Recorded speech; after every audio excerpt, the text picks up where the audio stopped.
When we began the resistance and started thinking about air defense, it felt like trying to dig a mountain with a needle. It was a new project that started in the early 1990s. The first experiments were with legitimate aircraft, as our Air Force at the time consisted of a group of martyrs whose mission was to take off in legitimate planes and land them at enemy sites. The first member of this force was the martyr Jamil al-Skaf, may God rest his soul, who was martyred during training in June 1994. After him, in 1996, the martyr Ihsan Qayyub died during the execution of one of these operations. Over time, with advancements in technology, we moved to working with drones.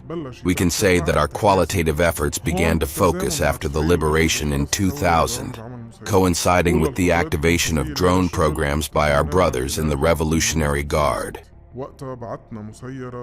The first operational steps were taken during the July 2006 war when we sent a drone toward Haifa. The enemy managed, with difficulty, to bring it down near the target. On the other hand, we succeeded in many reconnaissance and even attack missions. After the war, the martyr Hassan al-Lakis, may God rest his soul, took over managing the file. We entered a new phase, and the martyr Hassan became an icon for us and for our brothers in Iran. Despite knowing that the enemy was pursuing him, he continued to work until he was martyred at the end of 2013. But by then, he had almost completed the required tasks and had trained many youths who continued the work. Even today, we use weapons in battle that the martyr Hassan al-Laki supervised the manufacturing of, with significant contributions from our Iranian brothers. The Iranians still remember his major role in contributing to the development of the drone file, even in Iran. Perhaps for this reason, the enemy assumes that everything the Iranians have is available to us. Let them assume that. But the truth is, this is not the worst scenario they could imagine.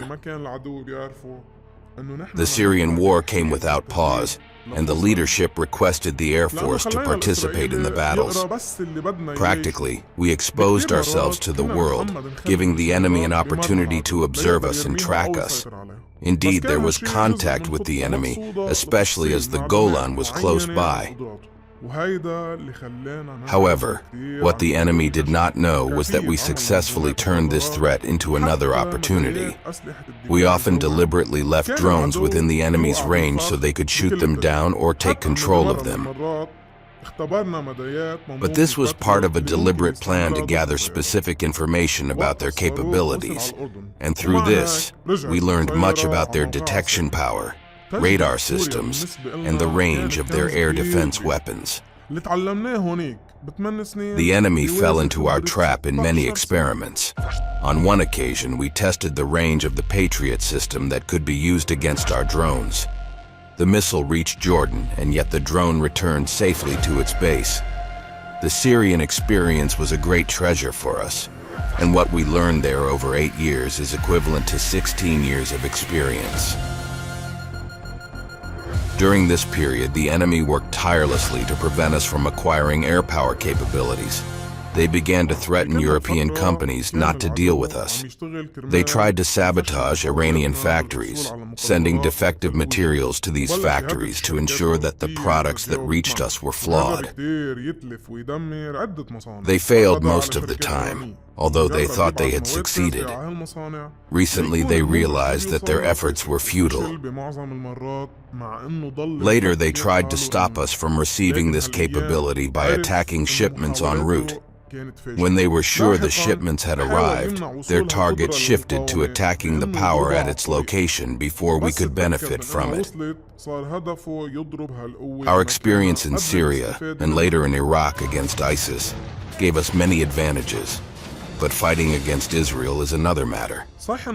The enemy deploys its systems along the northern border in a way that no army in the world does. They place radars every 30 kilometers along their borders and deploy several layers of integrated defense. This forced us to operate in different ways. Many times the enemy thought they had shot down our drones, but these were merely reconnaissance tests of their operational methods. Many times, our drones would enter and return safely. Our first serious test in confronting the enemy was in July 2022, during the maritime border demarcation negotiations. Hezbollah threatened to strike the enemy's platforms at sea, and our Air Force carried out its first mission over the Karish field. The operation took place while the enemy had set up significant fortifications, and we were losing the element of surprise. Despite that, we launched 3 drones, some for distraction and others for gathering intelligence, right in front of everyone's eyes, live on television.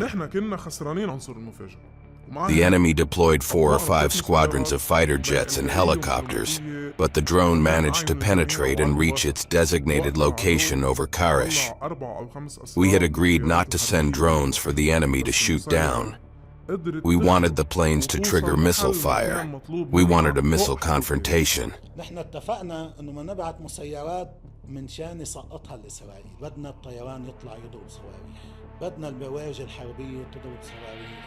Despite the fact that the enemy felt confident about downing these drones, our message reached the experts within the entity, and they understood clearly that we have drones capable of penetrating, despite all the defenses they may impose. After the Al-Aqsa flood, we started working, but under the most difficult scenario we could imagine because the decision was to work only on the edge. The Israelis thought that to neutralize our drones, they wouldn't need more than soft kill methods, techniques that rely on low-cost capabilities. They worked on 7 layers of electronic warfare, starting with jamming global navigation systems, trying to mislead the drones so they would lose their direction or aimlessly wander, or by jamming the drone control systems to prevent the command center from receiving images from the drones while they were in the air. The enemy also tried to intercept the control channels of the drones to take control of them themselves, instead of us controlling them, aiming to bring them down afterward.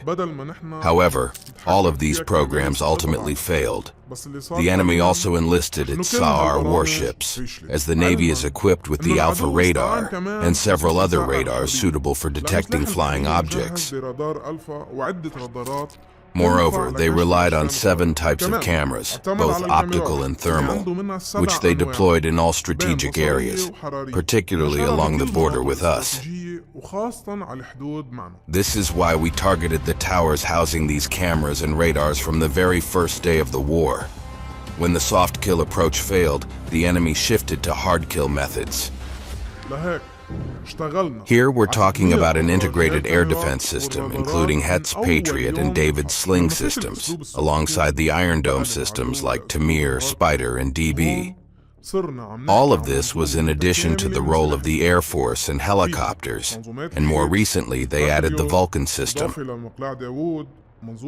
It's worth noting that the enemy lied to its public when they tried to justify the failure to intercept resistance drones by claiming the short distance, or that the launch sites were close to the targets. The proof of their lies is the attack on the Tel Shamim platform, where the drone traveled tens of kilometers before crossing the border, and yet they couldn't detect it until it reached its target. This disproves the enemy's justifications. They failed, even though they don't have in all of Palestine the same defense density they have deployed to the north against us. There, they have an intense coverage of detection and defense systems, with all their intelligence and defensive resources and collection tools placed directly in our path. Before the war, the enemy had placed 3 radars to detect small signatures. Once we launched our drone operations, their number increased to 18 radars. Now the number has reached 23, and they don't leave a single valley without a radar. This level of density is not typically adopted by militaries, yet despite all of this, our drones still manage to cross, infiltrate, strike, and return.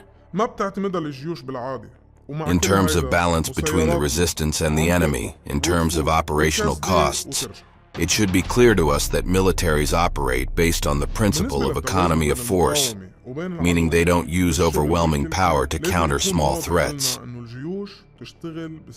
The enemy, which considered our drones a small threat, constantly raised this slogan and tried to convince its army of it.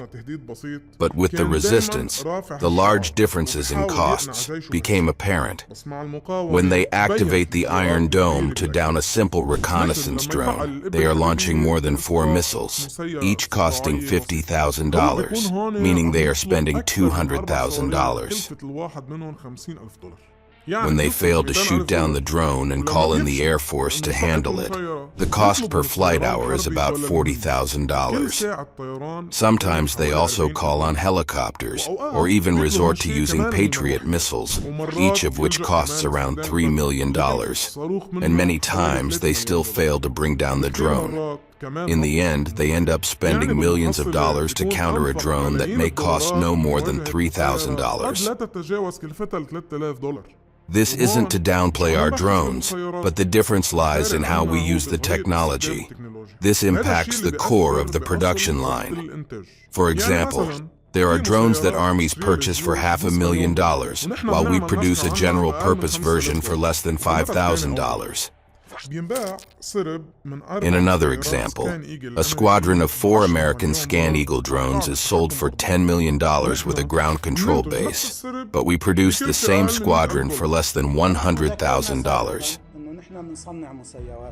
We've previously mentioned that we manufacture our drones ourselves, which is why we have such a large and abundant fleet of drones.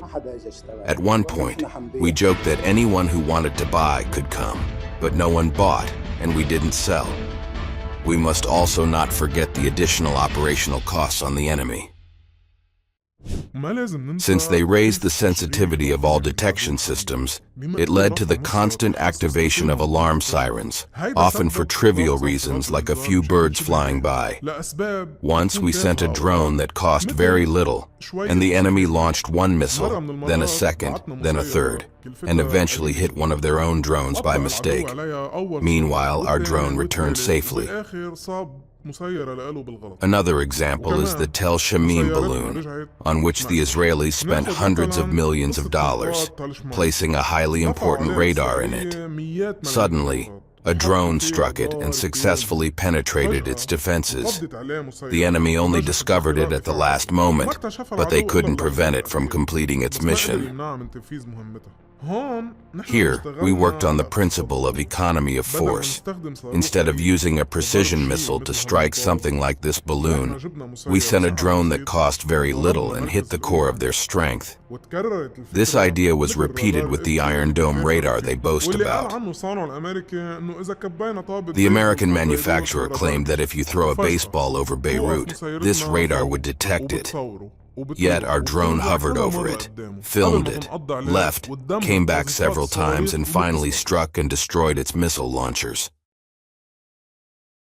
The current battle from our side is being fought at the minimum level. We have a ceiling for our operations, and yet we've shown the enemy things they never anticipated. If the war expands and the restrictions are lifted, with no ceiling left, the enemy will see things from us they can't even imagine. Then let's see how they'll deal not only with our drones and their new types, but also with the multi-range missiles and capabilities that will rain down in the thousands on their key and sensitive centers.